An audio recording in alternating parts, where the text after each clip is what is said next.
ఉమ్మడి చిత్తూరు జిల్లా పుంగనూరులో నిన్న జనంలోకి జనసేన అని చెప్పి ఒక బహిరంగ సభ పెట్టి, దాని అధ్యక్షులు వాళ్ళ అన్నగారైన నాగబాబు గారు ముఖ్యంగా అతిథిగా హాజరై అక్కడ ప్రసంగం చేసిన ఆ రెడ్డికి వైపున ఈ రెడ్డికి వైపున ఆ రెడ్డి ఈ పిచ్చిరెడ్డి ఆ పిచ్చిరెడ్డి అని చెప్పి సరే రకరకాలుగా ఆయన స్టైల్ ఆయన మాట్లాడిన తర్వాత చాలా మందికి మరీ ముఖ్యంగా తెలుగుదేశం పార్టీ అంటే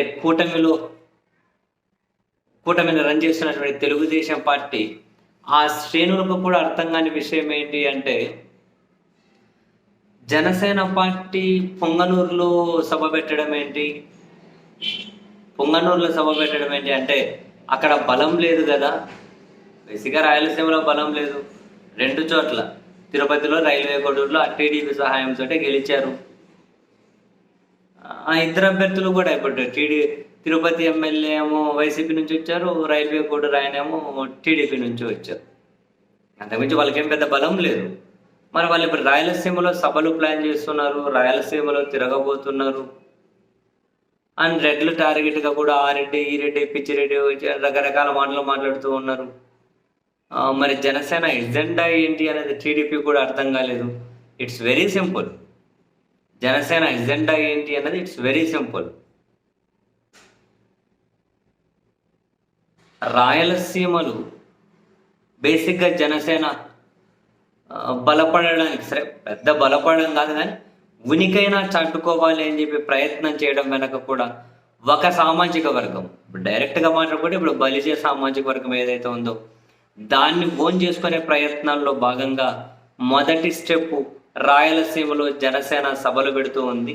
అందులో భాగంగానే నాగబాబు గారు కూడా పొంగనూరులో సభ. No doubt in that. ఇప్పటి వరకు ఈ బలిజ సామాజిక వర్గం మెజారిటీ తెలుగుదేశం పార్టీ వైపు ఉంటూ వస్తూ ఉంది. రాయలసీమలో రెడ్డి సామాజిక వర్గానికి బలిజ సామాజిక వర్గానికి కాసింత కాన్ఫ్లిక్ట్ ఉంటుంది. సో అందుకని బలిజ సామాజిక వర్గం ఎక్కువగా ఫస్ట్ నుంచి ఎక్కువ టీడీపీతో ఉంటూ ట్రావెల్ చేస్తూ వస్తూ ఉంది.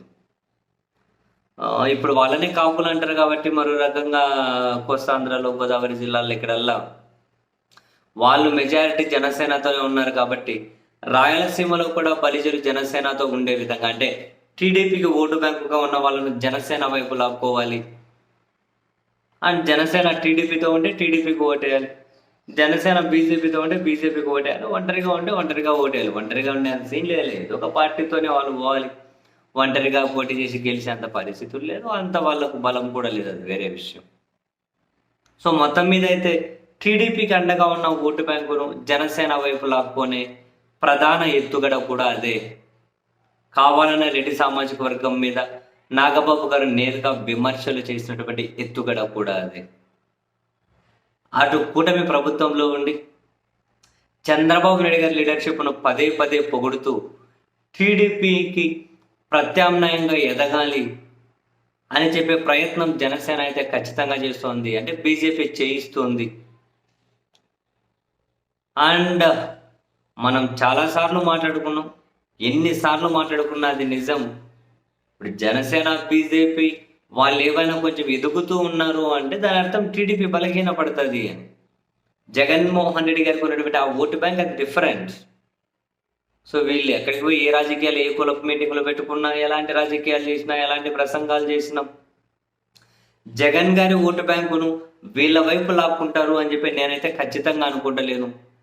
మరి రాబోయే రోజులు ఏం జరుగుతుందో చూడాలి. కానీ అండ్ ఇప్పుడు జనసేన 1% బలపడ్డా టీడీపీ 1% బలహీన పడింది అని, జనసేన 10% బలపడితే టీడీపీ 10% బలహీన పడింది అని చెప్పి భావించాల్సి ఉంటుంది.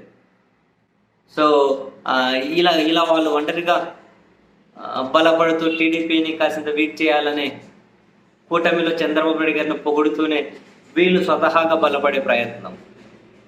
సో మీరు రాయలసీమలో వాళ్ళు సభలు పెడుతున్నారు, రెడ్లను డైరెక్ట్గా టార్గెట్ చేసి తిడుతూ ఉన్నారు అంటే దాని అర్థం బలిజ సామాజిక వర్గాన్ని జనసేన వైపు లాగే ప్రయత్నం ముమ్మాటికి ఇదే. జనసేన రాజకీయం చేస్తూ ఉన్నదే టీడీపీని ఎంతో కొంత వీక్ చేసి వచ్చే ఎన్నికల నాటికైనా కనుక కాసింతైనా మనది పై చేయి చేసుకోవాలి, సాధించాలి, పై చేయి అనే ప్రయత్నం. ప్రత్యామ్నాయ శక్తి ఎదగాలనుకుంటూ ఉన్నారు. అలా తప్పులేదులేండి. అలా ఎదగాలనుకోవడం తప్పు కాదు. ఈ విధంగా సభలు పెట్టడం తప్పు కాదు. ఈ విధంగా ఒక ఒక వ్యూహాన్ని అమలు చేయడము తప్పు కాదు. మరి ఇటువంటివి గనక ముదిరి బలపడితే అల్టిమేట్‌గా టీడీపీకే నష్టం కాబట్టి, వాళ్ళెలా రియాక్ట్ అవుతారు? వాళ్ళు ఏ విధంగా స్పందిస్తారు? ఏ విధంగా జనసేనని కంట్రోల్ చేసుకుంటారు? చూడాలి మరి.